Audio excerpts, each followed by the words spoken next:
Selanjutnya yaitu PD orde 1 variabel dapat dipisah. Persamaan diferensial dapat dipisah. Persamaan diferensial terpisahkan atau separable differential equation adalah persamaan diferensial biasa orde 1 yang secara aljabar dapat direduksi ke dalam bentuk baku dengan setiap suku tak nol memuat secara tepat satu variabel.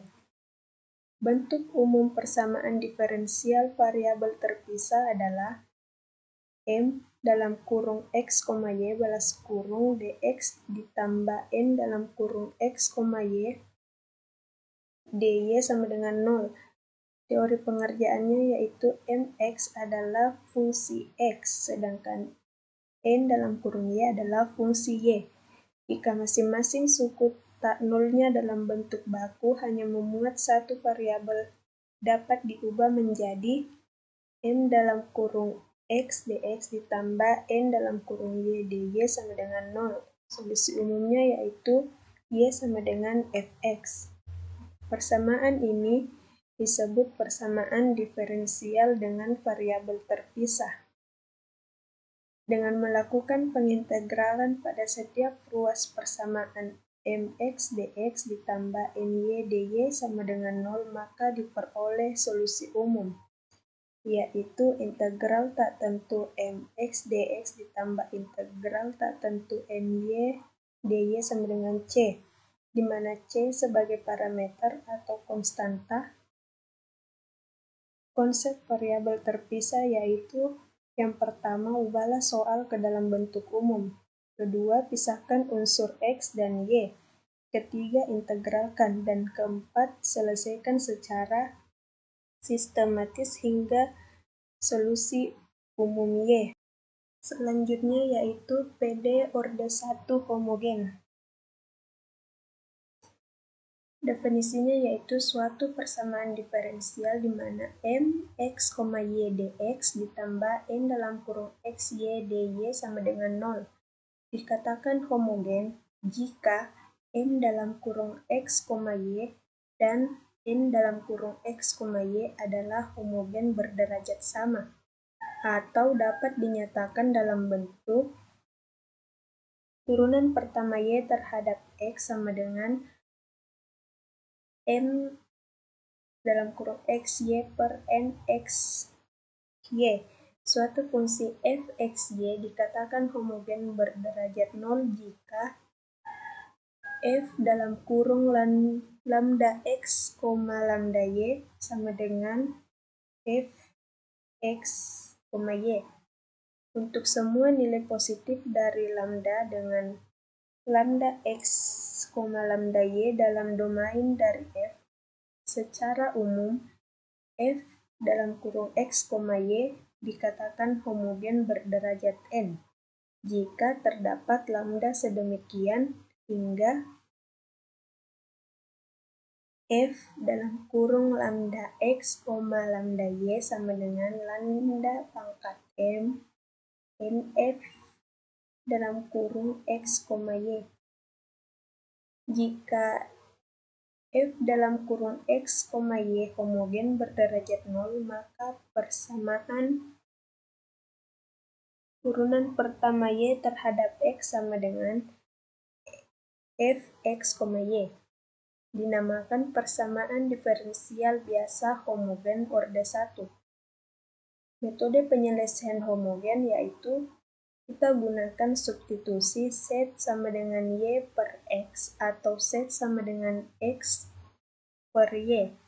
Langkah-langkah untuk menentukan penyelesaian umum persamaan diferensial homogen yaitu kita gunakan transformasi yang pertama, Y sama dengan UX, di mana DY sama dengan X DU tambah U DX, atau yang kedua, X sama dengan UY, di mana DY sama dengan Y DX tambah U DU.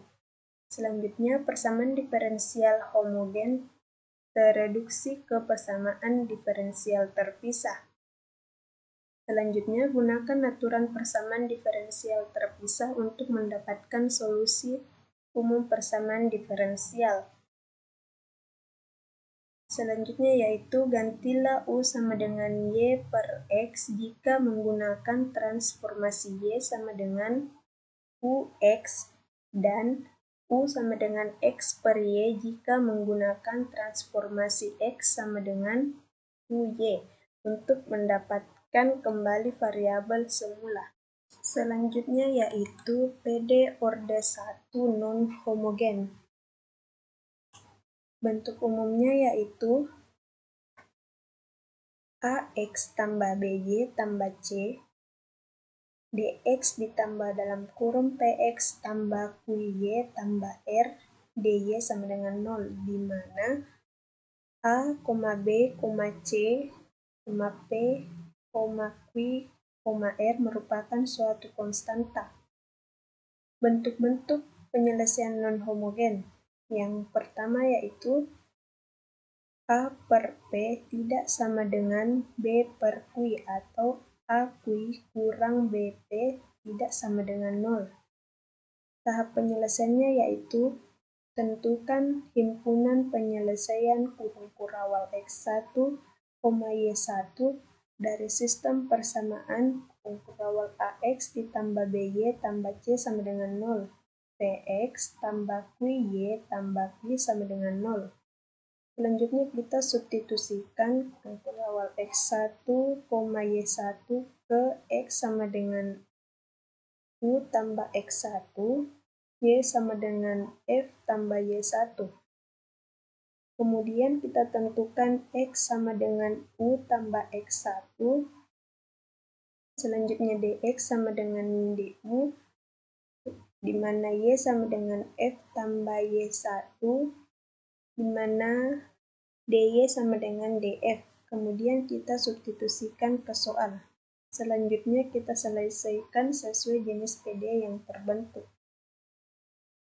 Yang kedua yaitu A per P sama dengan B per Q tidak sama dengan C per R atau A Q kurang BP sama dengan 0.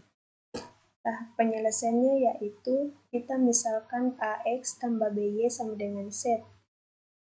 Selanjutnya lakukan AX tambah BY sama dengan Z, di mana A DX tambah B DY sama dengan BZ. Kemudian substitusikan ke soal. Selanjutnya kita selesaikan sesuai jenis PD yang terbentuk. Yang ketiga yaitu A per P sama dengan B per Q sama dengan C per R sama dengan M. Tahap penyelesaiannya yaitu jika A per P sama dengan B per Q sama dengan C per R sama dengan M, di mana M bernilai konstanta. Misalkan AX tambah BY tambah C sama dengan M dalam kurung PX ditambah QY tambah R.